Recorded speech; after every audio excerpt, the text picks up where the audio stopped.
Well, hello and welcome back to the journey through Leviticus. Today is chapter 12. I'm going to ask you a question really quickly. Let's say that you were born in the city. You were born in whatever city you want to think of, and you had all the modern conveniences of medical, just whatever you needed, and you had your first baby in the city, and everything was great. Everything was wonderful. Well, at some point, you had this idea. You wanted to move out to the mountainous area of northern Canada. There's not a lot there. It's pretty remote. There's not a lot of modern conveniences, but that's where you decide to move. And now you get pregnant again. What are you going to do? Everything is different. You don't have a city anymore. Now you've got nothing. You're out in the middle of nowhere, living off the land. How do you even begin to figure out what to do? Well, that is not completely dissimilar to where the nation of Israel finds itself. When they first started out on this journey that began in the book of Exodus, they were living in slave cities in Egypt. Well, now they don't live in Canada, they live in a desert. But the same situation is they don't have anything that would have been considered a modern convenience at the time. They're really having to learn all over again. And that's one of the things I love about the book of Leviticus is God is teaching them how to live in a completely different environment and how to gain their dignity and their pride and taking care of themselves. And today is one of those such chapters. It's what do you do if you're going to have a baby out in the desert? What does that even look like? And so we're going to see what that is, very, very practical information. But then also, the very end of this, tucked away, is something we can learn about the life of Jesus. And so we're going to read this. It's 8 verses.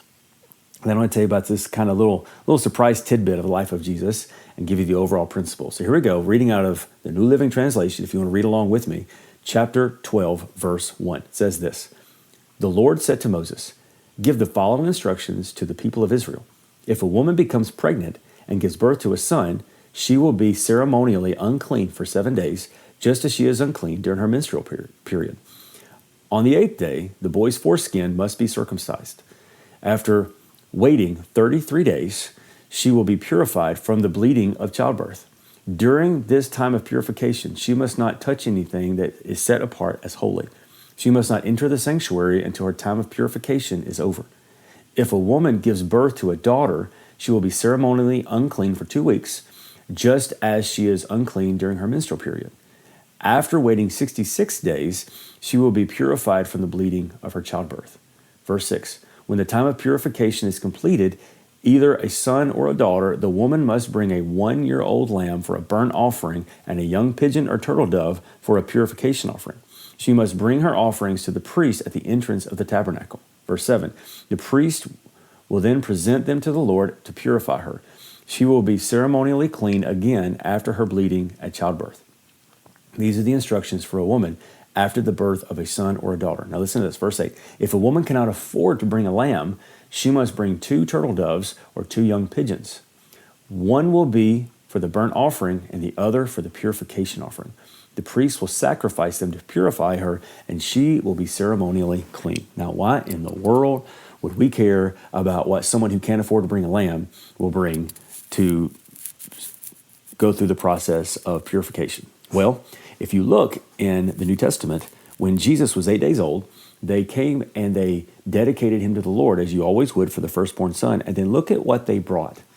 They didn't bring a lamb, which of course we could talk about the fact that he is the Lamb of God, but they didn't bring a lamb. They brought 2 birds, which would mean that Mary and Joseph were not affluent people.